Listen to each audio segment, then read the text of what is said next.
Good morning to all.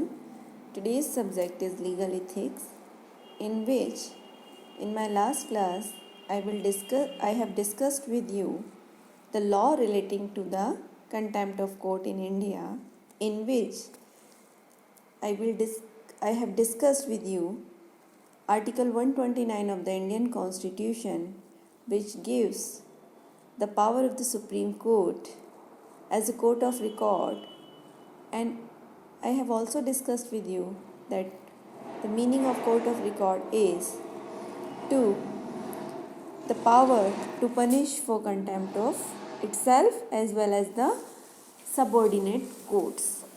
Okay?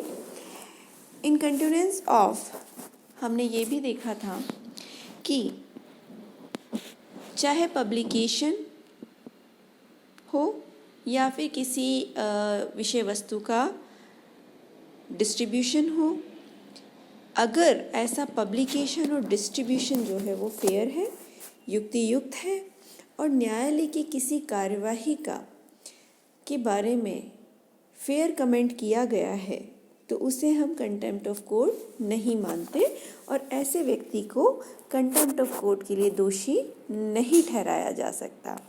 तो देखिए, कानून न्यायालय को असीमित शक्तियाँ कभी नहीं देता या किसी भी अधिकारी को असीमित शक्तियाँ नहीं देता। उसका कारण होता है कि किसी निर्दोष व्यक्ति को दंडित नहीं किया जाना चाहिए। इसी से संबंधित एक जो बहुत ही फेमस केस है वो मैं आपके साथ शेयर करती हूँ। In Shamsher Singh versus Bedi, Shamsher Singh Bedi versus high court of Punjab and Haryana का ये केस है।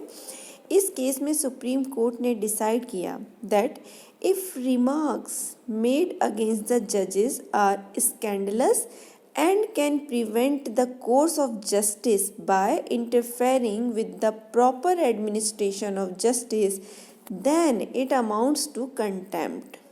क्या कहा? देखिए, बहुत ही अच्छी बात यहाँ पर सुप्रीम कोर्ट ने कही कि यदि किसी व्यक्ति का आचरण ऐसा है जो न्यायालय की गरिमा, न्यायालय में उपस्थित जजेस की गरिमा को स्कैंडलस करता हो, ठीक है, स्कैंडल मतलब उसकी भाषा ऐसी है कि वो न्यायालय में जो जज हैं उन पर मानहानिपूर्ण आक्षेप लगाता हो, ठीक है, या फिर न्यायालय की कार्यवाही में इस तरीके से व्यवधान उत्पन्न करता हो जिससे न्याय प्रदान करने में बाधा उत्पन्न होती हो, तभी वो कंटेम्प्ट ऑफ कोर्ट माना जाएगा, अदरवाइज वो कंटेम्प्ट ऑफ कोर्ट नहीं होगा।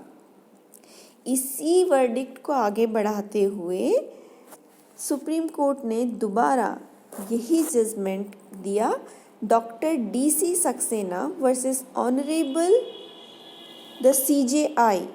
देखिए, चीफ जस्टिस ऑफ इंडिया इसमें खुद पार्टी हैं। उन्होंने क्या कहा? Where the court held that scandalising the court और जज undermines people's confidence in the administration of justice and bring the court into disrupture. Such disrespect tantamount to criminal contempt. A scurrilous attack on a judge questioning his authority would amount to contempt.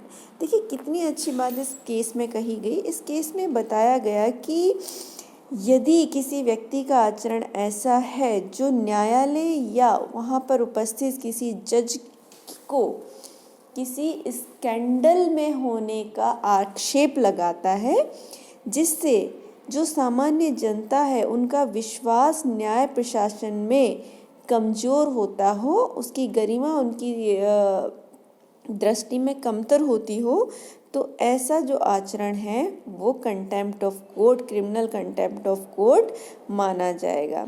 साथ ही साथ ये भी कहा कि इस तरीके का कोई अटैक जो जज की नॉलेज पर और उसके पद को क्वेश्चनिंग करता हो, जैसे फॉर एन एग्जाम्पल कि आप इस पोस्ट के लायक ही नहीं हैं, तो एक बहुत बड़ा क्वेश्चन मार्क है एक जज पर जो एग्ज़ाम फाइट करके अपनी योग्यता के बल पर जस्टिस की चेयर पे प्रिजाइडिंग है, उनके ऊपर, तो ये कंटेम्प्ट ऑफ कोर्ट माना जाता है। इस कंटेम्प्ट ऑफ कोर्ट के ऊपर लॉर्ड डैनिंग ने बहुत ही अच्छी बात कही है। उन्होंने कहा है, we do not fear criticism nor do we resent it. मतलब उन्होंने कहा कि हमें क्रिटिसिज्म से परहेज़ नहीं है, आप क्रिटिसिज्म करें, ना ही हम अपने अपमान से डरते हैं, लेकिन ये फेयर होना चाहिए। कैसा होना चाहिए? फेयर और युक्तियुक्त होना चाहिए। Recently in the matter of Vijay Kurle, Nilesh Ojha and Rashid Khan Pathan were held guilty of setting outrageous charges against Justice R.F. Nariman and Justice Vineet Saran। देखिए, बहुत ही ये लाइमलाइट इंस्टेंसेस हैं जो मैं आपको यहाँ पर बता रही हूँ।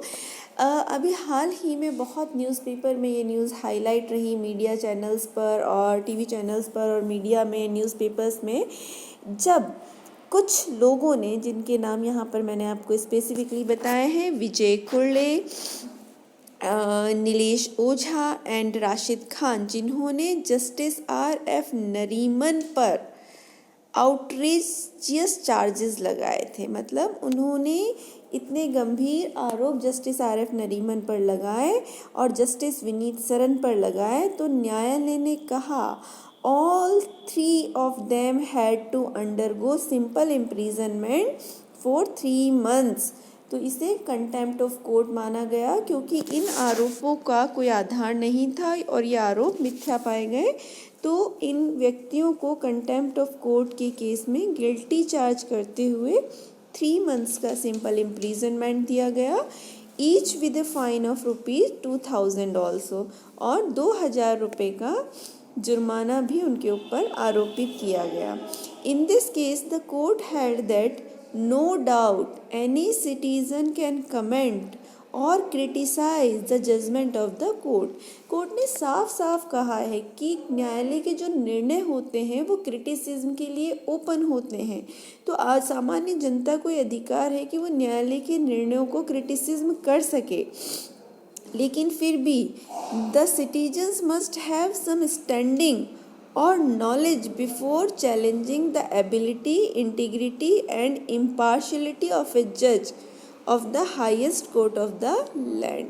लेकिन क्रिटिसिज्म करने से पहले जो व्यक्ति क्रिटिसिज्म कर रहा है उससे निर्णय के तथ्यों से अवगत होना चाहिए, उसे न्यायालय की गरिमा, उसकी अखंडता और इस बात का भी ध्यान रखना चाहिए कि सर्वोच्च न्यायालय भारत में एक अपनी प्रमुख भूमिका रखता है जो उसे संविधान द्वारा प्रदत्त है।